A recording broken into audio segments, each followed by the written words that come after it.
Todos los destilados son transparentes, a menos que tú le agregues algo. Todos. Un país como Cuba es muy estricto en lo que ellos llaman ron, en el sentido de que para Cuba tiene que estar añejado 3 años, si no, no es ron. La primera destilería artesanal de Panamá es Pedro Mandinga. Fuimos los primeros que hicimos ron a partir de raspadura. ¿Le puedes poner denominación de origen? Casi que le podemos poner denominación de origen al mojito. Buenísimo. El primer año es el año más duro. Es el año donde tienes una pérdida de aproximadamente entre un 10 y un 15%.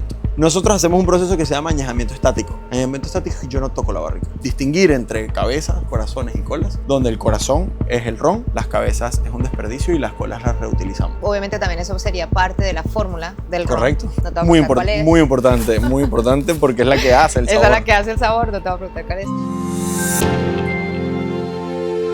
Bienvenidos a Saborea el Conocimiento. Soy Carolina Campaña, ingeniera de alimentos. El día de hoy tengo el gusto de estar en Ron Pedro Mandinga con el gerente general Gabriele Aconcha Yoko. Gracias por la invitación y gracias por estar en nuestra casa.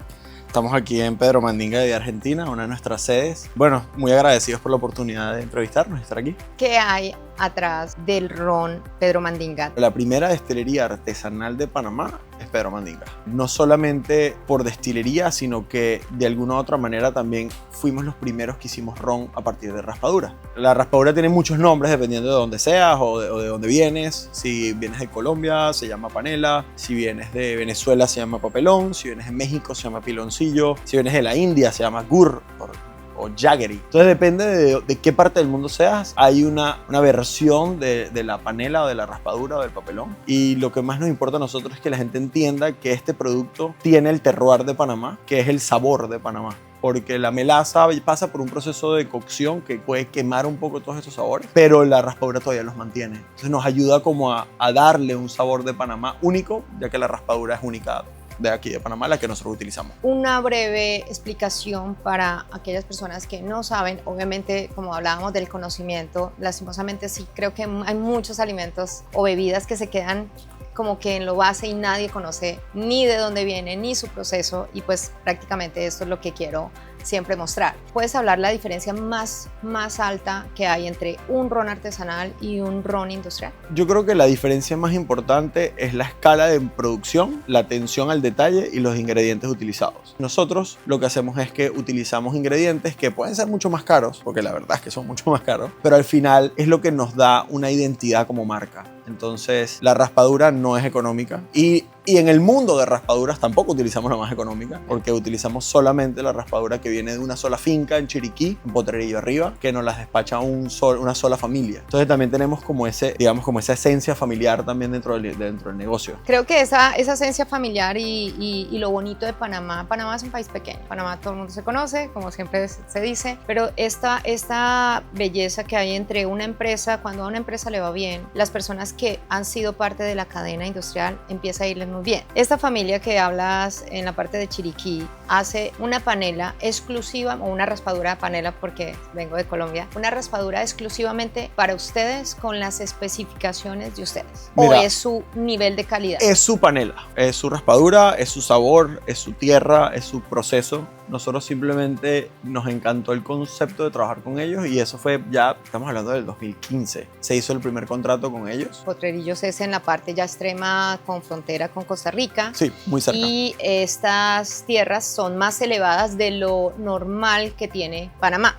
Lo normal donde se produce caña. Donde se produce caña, correcto, que estamos hablando a nivel del mar. Correcto. En este caso, esa diferencia de metros de altura, me decías 800, 850, alrededor de 850. Esta altura hace diferencia en la materia prima de una caña que ha sido sembrada a nivel del mar. Todo hace diferencia, todo. No solamente la altura, el suelo volcánico, el grado de humedad, porque en este lugar la humedad es distinta, se siente distinto, la cercanía con el volcán te da ciertas propiedades y ciertos microclimas en ese punto que van a influenciar mucho el producto final. O sea, A mí me encantaría que la gente probara el jugo de caña del señor Cándido, que es fantástico, pero la raspadura también. Y la coctelería que nosotros hacemos en nuestros locales, tanto en Pedro Mandinga como también en La Rana Dorada, toda se hace con la raspadura del señor Cándido. Entonces los mojitos que se hacen acá y muchos de los cócteles que producimos acá, utilizamos la raspadura del señor Cándido para hacer también el cóctel. Entonces, por ejemplo, un mojito de Pedro Mandinga tiene el ron producido con la raspadura del señor Cándido y tiene el dulzor porque se hace con la raspadura del señor Cándido. Y próximamente estamos esperando, porque ya conversamos con el hijo, para que comiencen a producir limón persa y comiencen a producir hierbabuena para que el mojito sea básicamente 100%. Le puedes poner denominación de origen. Casi que le podemos poner denominación de origen al mojito. Buenísimo. Háblame un poco del proceso de ron. En toda la parte de fermentación y todas las bebidas alcohólicas, sí, hay una materia prima que pasa por un proceso de fermentación en el cual es extraído el alcohol correcto de la destilación. En el caso del ron, dime brevemente los pasos o las etapas que tiene el ron que ustedes hacen. El ron de nosotros, recibimos la raspadura en nuestra destilería. Nosotros luego la diluimos en agua, la hervimos, hacemos como un jugo de caña o un jugo de raspadura. Esto se lleva a un fermentador donde pasan alrededor de 7-8 días de fermentación. Otra de las cosas que nos hace distintos, una fermentación controlada, una temperatura controlada por un tiempo controlado, nos ayuda a que la levadura produzca un alcohol de calidad o un alcohol que nosotros consideramos de calidad. Y luego tenemos un alambique de 2 partes, alambique y columna, que nos permite no solamente separar el alcohol, sino que luego que el alcohol es separado, separarlo aún más gracias al proceso de la columna para distinguir entre cabezas, corazones y colas, donde el corazón es el ron, las cabezas es un desperdicio y las colas las reutilizamos. Aparte, después del alambique, para explicar un poco a las personas, esta es realmente el corazón de la producción Correcto. del alcohol, porque es cuando logras sacar de una bebida que ya está fermentada por levaduras, así es, tienen una levadura específica que agregan, ¿no? Sí, correcto, nosotros tenemos nuestra propia levadura. Obviamente también eso sería parte de la fórmula del ron. Correcto. No te voy a preguntar cuál es.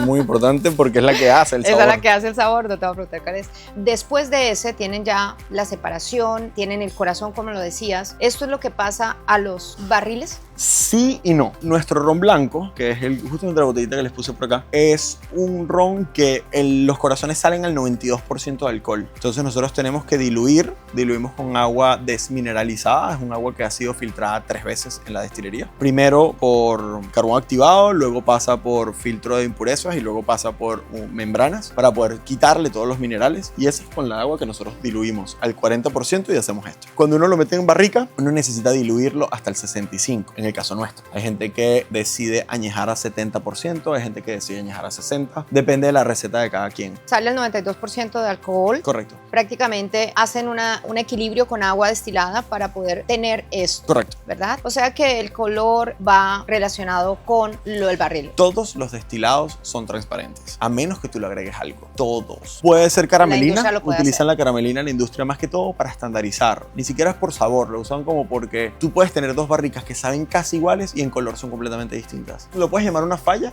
si tu objetivo es ser un producto de este estilo. Claro. Pero para nosotros no. O sea, yo lo aclaro en la etiqueta, yo digo, nosotros somos un proceso artesanal, no utilizamos ningún colorante, así que puede haber una distinción de color entre una botella y otra botella. Ok. Ustedes también hacen añejados y los sacan, hay de 12 años, 23, esto depende, 7, esto lo da simplemente lo que la empresa quiere poner, o a nivel estándar mundial hay una regla de que los rones tienen que salir, porque siempre ves de 7, de 12, de 23, esto es simplemente de 18. ¿Esto es una regla? Una de las cosas tanto positivas como negativas de la industria de ron es las libertades que cada país tiene en la interpretación de las leyes. O sea, por ejemplo, un país como Cuba es muy estricto en lo que ellos llaman ron, en el sentido de que para Cuba tiene que estar añejado 3 años, si no, no es ron, tiene que pasar por barricas de roble. En Venezuela, por ejemplo, cualquier cosa por encima del 50% de alcohol no es considerado ron. Cuando en Jamaica tú tienes un ron que se llama, mejor dicho, no digo ningún nombre.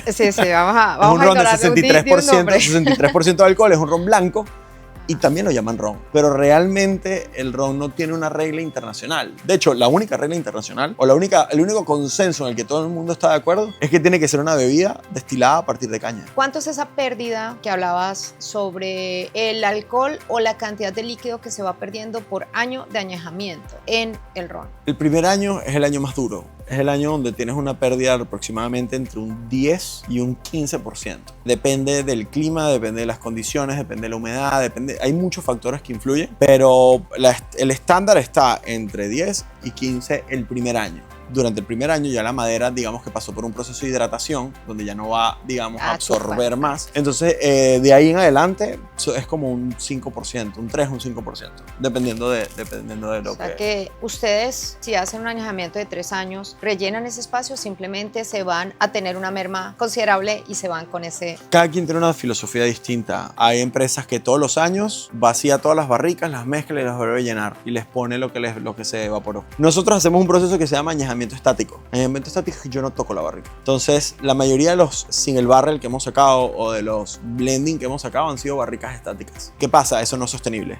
Por ejemplo, ahorita, este año tomamos la decisión de agarrar varias barricas que ya estaban muy evaporadas y lo que hicimos fue unificar varios batches. ¿Para qué? Para poder estandarizar. Entonces, lo que estamos creando ahorita es nuestra madre, o lo que llamamos la madre, para luego entonces utilizarla en pequeñas cantidades y mezclar para producir entonces un blending de Pedro Mandinga de X cantidad de años. ¿Ustedes utilizan barriles nuevos o usados? Porque también tengo entendido que eso hace mucho la diferencia, el residual de sabor con respecto a los que se usan o los que se compran, por ejemplo, en Estados Unidos. Tengo entendido que Bourbon tiene una exclusividad de que es una regla de que tiene que ser siempre usar barriles nuevos. Entonces el resto los van vendiendo. Pero ¿los usan nuevos o usados? Usados de Bourbon.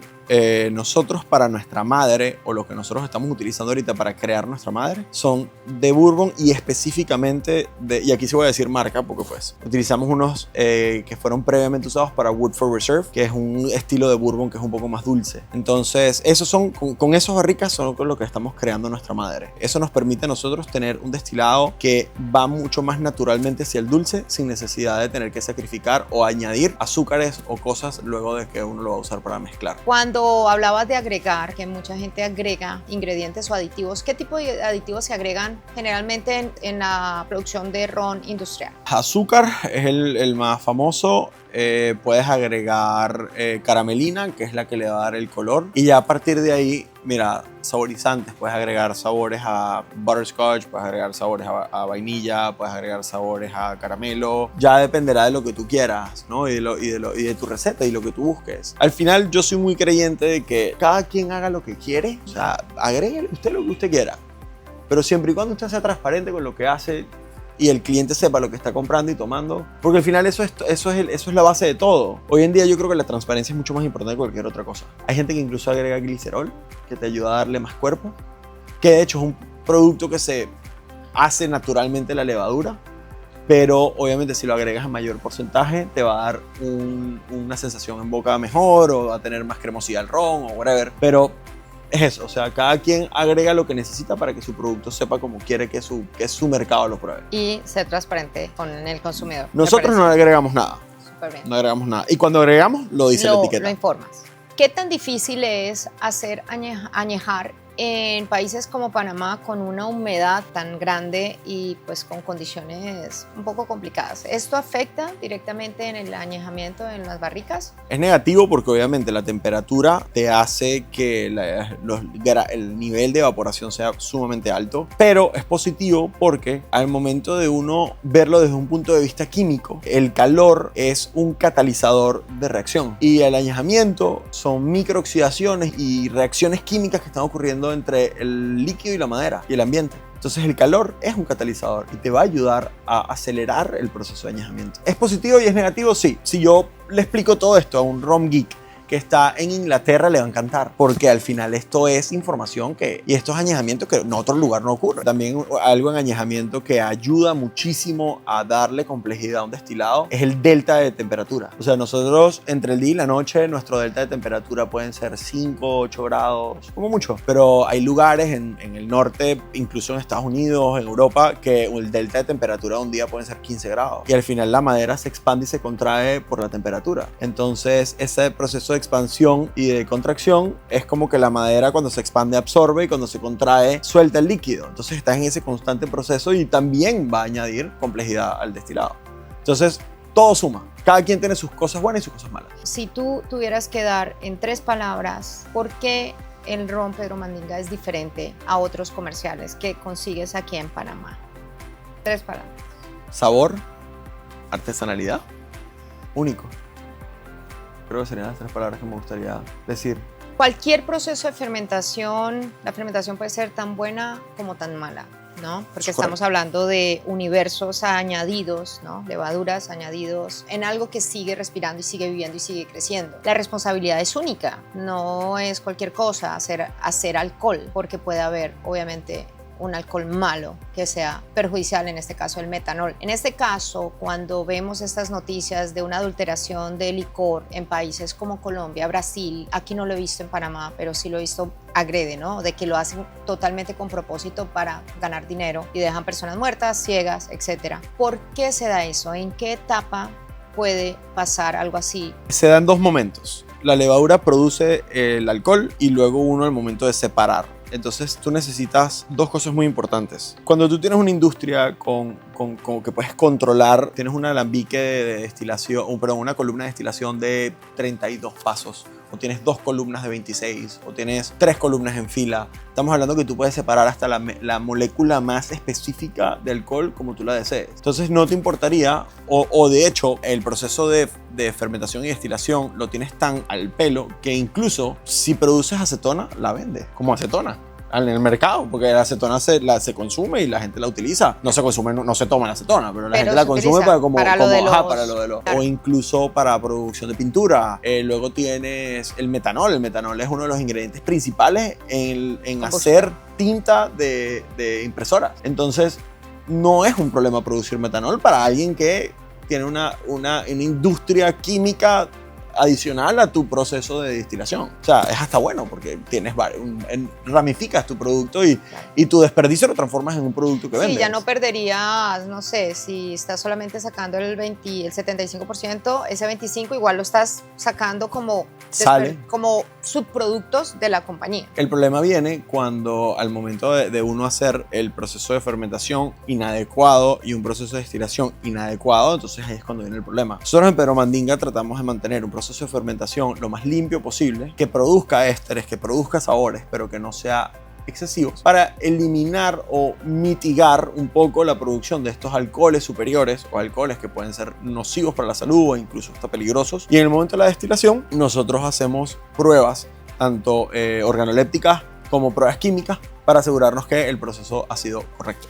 ¿Cuánto aguanta un ron ya embotellado sin que pierda las características propias de...? Es una pregunta difícil de responder porque si está embotellado, sellado y no ha sido destapado, pueden ser muchos años. Si ya ha sido destapado, entonces entramos en la discusión de ¿es un corcho o es una tapa? Entonces, si es un corcho, entonces puede dejar que tenga contacto con el exterior. Entonces, si tiene contacto con el exterior, ¿cómo cambia? ¿Cómo ese corcho permite la entrada y salida de oxígeno? Pero mira, realmente yo soy de los que guarda tu ron especial para tu ocasión especial y disfrútalo como a ti te gusta disfrutarlo. Porque el ron sí va a cambiar con el tiempo, pero no necesariamente va a cambiar demasiado mientras se mantenga sellado y cerrado. ¿Quién crea Pedro Mandinga? Pedro Mandinga nace de 3 personas, de hecho.